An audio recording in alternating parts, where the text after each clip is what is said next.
At CNN's Democratic debate in New York, Hillary Clinton and Bernie Sanders clashed really, really hard. Now, I'm going to give you my thoughts on the debate, but just the general things that I noticed is that Hillary Clinton got booed at this debate probably more times than any other debate. Now, furthermore, they didn't give either of the candidates enough time to answer any of the questions. They tried to cut them off just too much, and I thought that they should have allowed both candidates more time to answer the questions without being interrupted, because there's two candidates, so there's no need to rush, and the debate was really long. Like, I felt like it was 2.5, maybe 3 hours. So it was a really long debate. There was absolutely no reason to cut off both of the candidates. But with that being said, people who analyzed the debate, they did find that Hillary Clinton did speak overall for about 10 minutes more than Bernie Sanders, which seems about right to me. Now, the winner of the debate overall, in my opinion, is Bernie Sanders, but there's a but to that. So with the last debate that they had, I felt like Bernie Sanders crushed Hillary Clinton, but the problem is that he did not have a crushing victory this time as he did last time. I think that Hillary Clinton overall probably outperformed him in the first part of the debate. In the first half, she got him on some pretty big areas like guns. I thought that, unfortunately, Bernie Sanders did not come out looking good on this issue. But overall, when it comes to winner and the loser, I think that it was pretty close, but Bernie Sanders is the overall winner, in my opinion. So I have some notes of some things here that I wanted to talk about. When it comes to the question of what instance can you name where Hillary's Wall Street contributions influenced her, Bernie Sanders did not answer this one in the manner that I think was satisfactory to the people who are a little bit on the fence about Hillary Clinton. To Bernie supporters, he's already convinced them, but to Hillary supporters, he's certainly not going to convince them, and to people on the fence, I don't necessarily think that his answer was satisfactory. Now, what I would have said personally is, look, we don't necessarily have any concrete examples when it comes to her Wall Street donations. All we have is evidence from before, and how, for example, with the bankruptcy bill, how she flipped her position when she became a senator, and once she began taking campaign contributions from the financial services industry. But we have a lot more examples from other sectors, such as the health insurance industry. She was in favor of universal health care, and then she flipped once they greased her palms, and now she doesn't support universal health care. She admits to that. So I think that if you would have used that example, it would have been a little bit better, but they were very narrow in trying to suggest how she was influenced. And the thing is that, look, even if it's the case that there's no concrete examples, it's still a conflict of interest. You're claiming that you're going to regulate the people who you're taking money from. So I think he should have made that case, but the framing of the question in general kind of set him up to fail. So that was really disappointing, because that was a good opportunity for Bernie Sanders to really shine in an area where, you know, typically it should have been easy for him to do so, but I think that wasn't the case. Now, she also, again, mentioned how she called out Wall Street and, quote, spoke out against some of their privileges. And Bernie's response to this was fantastic. He said, well, they must have been really upset by what you said. And was this before or after they gave you money to speak for them? That was brutal. I mean, in some of these instances, Bernie Sanders had no chill. It was hilarious. Now, she also said that she's the only one on stage that didn't vote to deregulate swaps and derivatives. This is a very disingenuous point. If you've watched the segment from Tom Hartman, who does a phenomenal job at breaking this down, her husband is the one that pushed to deregulate swaps and derivatives. The reason why Bernie Sanders voted the way he did is because this was attached to a bill that he had to vote for. It was a spending bill. So this is incredibly disingenuous on Hillary Clinton's behalf. Now, getting to the speech transcripts, this was the worst part of the night for Hillary Clinton, and it was so bad for her. She got booed badly by the audience, and actually kudos to Dana Bash, who actually pushed her on this issue, but I don't have too much nice things to say about the moderators other than that. You're running now for the Democratic nomination. Right. And it is your Democratic opponent and many Democratic voters who want to see those transcripts. It's not about the Republicans at this point.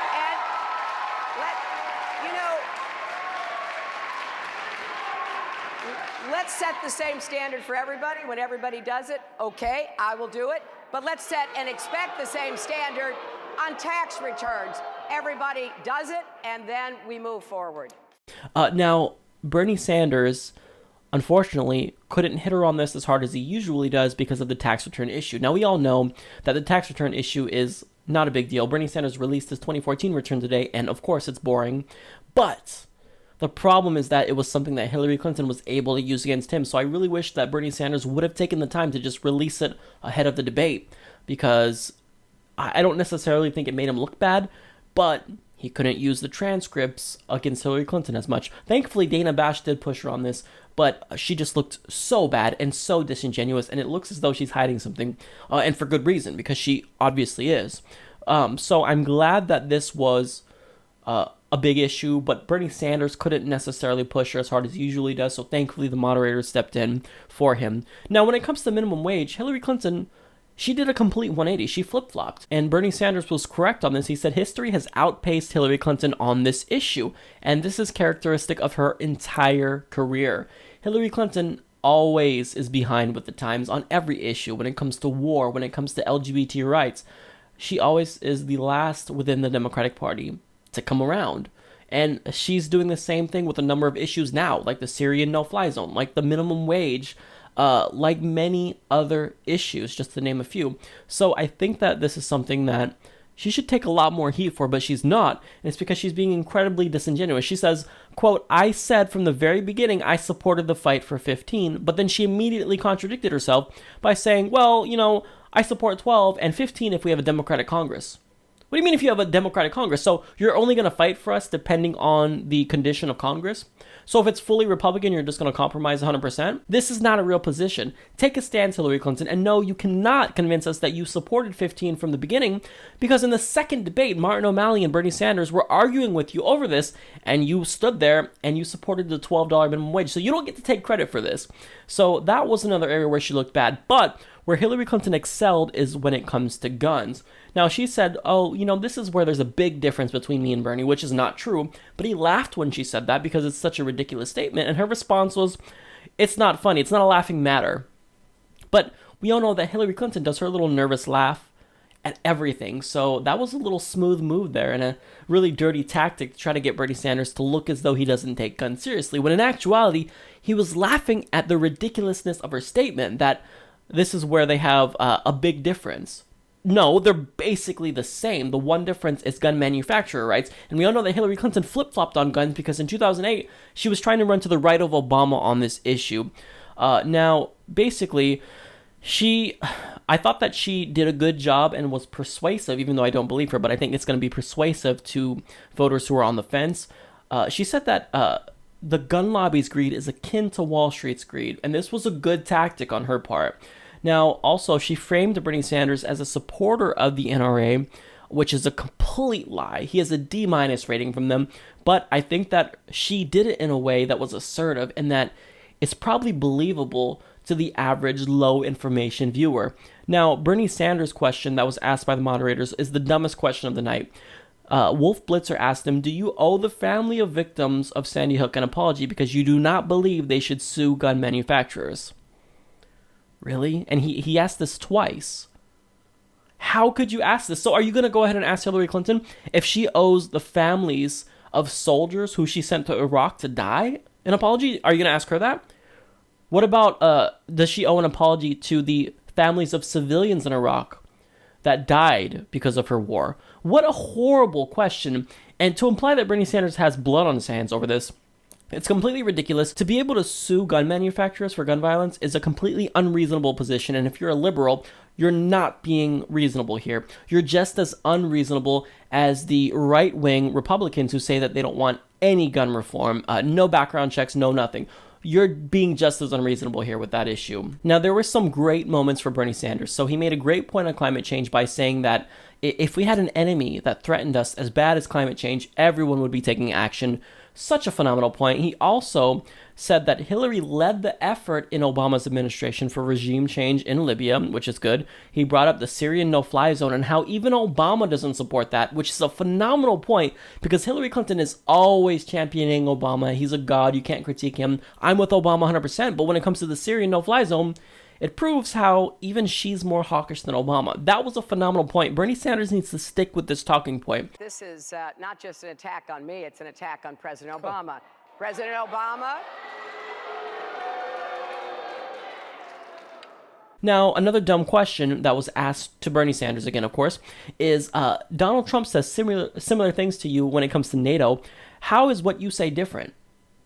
Okay, so what they're trying to do here is draw comparisons between Bernie Sanders and Trump to show Democratic voters how similar Bernie is to Trump. Well, I'm sorry, but if Trump is right on an issue, then he's right on an issue. He's right on trade. He was right on the Iraq War. So it's not the case that Donald Trump is just unequivocally bad and wrong on every single issue. He's wrong on 99.9% of the issues, but this was very disingenuous, and you could just see, it's very blatant at what they're trying to do. Now, one thing that I loved where Bernie Sanders shined and why I think he won is because he was so clear on Israel. So he said that their response to Gaza in 2014 was disproportionate. This is common sense. If you think that their response wasn't disproportionate to kill 80 to 90% civilians, I just don't think you're reasonable. And Bernie Sanders said the right thing, even though it's not something that you really want to say. But many Americans think it. Everyone in the world thinks it. But because we have such a strong pro-Israeli lobby, you can't criticize Israel ever. But Bernie Sanders did a great job here at proving that, he's a champion of progressive policies no matter what the consequences are. And that's someone who I like. He's principled. He's not going to take a stance for political expediency. And that's why so many people love him. And he proved it once again with Israel. And Hillary Clinton looked bad by dodging the question on whether or not they used disproportionate force. And furthermore, Bernie Sanders called her out at her speech at AIPAC because she didn't even mention Palestinians. So she can't pretend as though she cares about Palestinians when she didn't even mention them. Now, another dumb question was asked to Bernie Sanders on how whether or not his policies are fiscally responsible. This has been a question posed to Bernie Sanders so much, but I think this is outrageous because nobody asks this to the Republicans when they say they want to start wars with Iran. Nobody asks this when they say they want to rebuild the military, meaning that they're just going to increase military spending even more when it already accounts for 57% of our discretionary spending. It's completely unacceptable. So healthcare, you better make sure you're fiscally responsible in that department. But when it comes to war and killing people, have at it. We're not going to even question you. Do what you want. You have a blank check there. It's just unacceptable, and it really just shows the double standard and how our priorities in America are all screwed up. So that was the third dumb question of the night that CNN asked. So I don't have nothing good to say to the moderators, with the exception of Dana Bash and how she actually pushed Hillary Clinton pretty hard on her speech transcripts. But other than that, they did a piss poor job. Now, Hillary Clinton continues to lie about Bernie Sanders' universal healthcare plan, and it was good for Bernie Sanders to once again state the obvious that other countries do it. He lives in Vermont. It's like 50 miles from Canada, and guess what? They do it.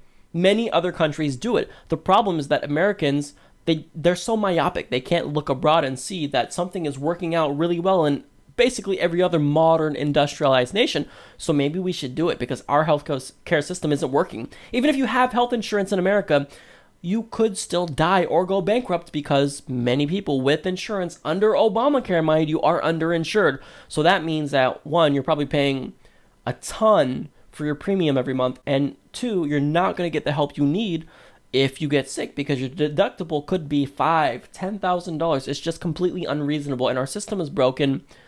We need universal health care. Now, finally, Hillary Clinton did flip-flop when it comes to Social Security.